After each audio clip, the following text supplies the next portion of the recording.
ప్రియమైన దేవుని బిడ్డలారా, సంవత్సరాలు గతించిపోతున్నాయి. దేవుని వాక్యం ఏమన్నా తక్కువైందా అనుకుంటే దేవుని వాక్యం ఏమి తక్కువ అవలా. మన సమీపముగా మనతో ప్రతి నిత్యము ప్రతిరోజు దేవుడు మాట్లాడుతూనే ఉన్నాడు. మనిషి హృదయము ఎందుకో జీవించబడలేని పరిస్థితిలో ఉంది. కారణం ఏంటి అనంటే, ఒకటి దేవుని యందు భయభక్తులు లేకపోవడం వల్ల కారణం అవ్వాలి. విశ్వాసం లేని వ్యక్తులుగా ఉన్న సమయమైనా అయి ఉండాలి.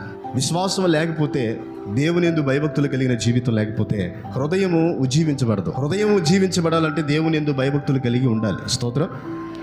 సంవత్సరాలు దేవుని వాక్యం వింటాం కాదు, దేవుని యొక్క చిత్తాన్ని అనుసరించి కూడా మనం జీవించాలి. మనలో అసలు ఆశిస్తుంది ఏంటి ఆయన అనేది మనం గమనించుకోవాలి. సాధారణమైన మానవుడైతే మన దగ్గర ఉన్న ఆస్తులు అంతస్తులు ఒకవేళ ఆశించవచ్చేమో, కానీ మన దేవుడు ఆస్తులు అంతస్తులు ఇక ఏదో నీ దగ్గర నుంచి దేవుడు ఆశించడు. Praise the lord.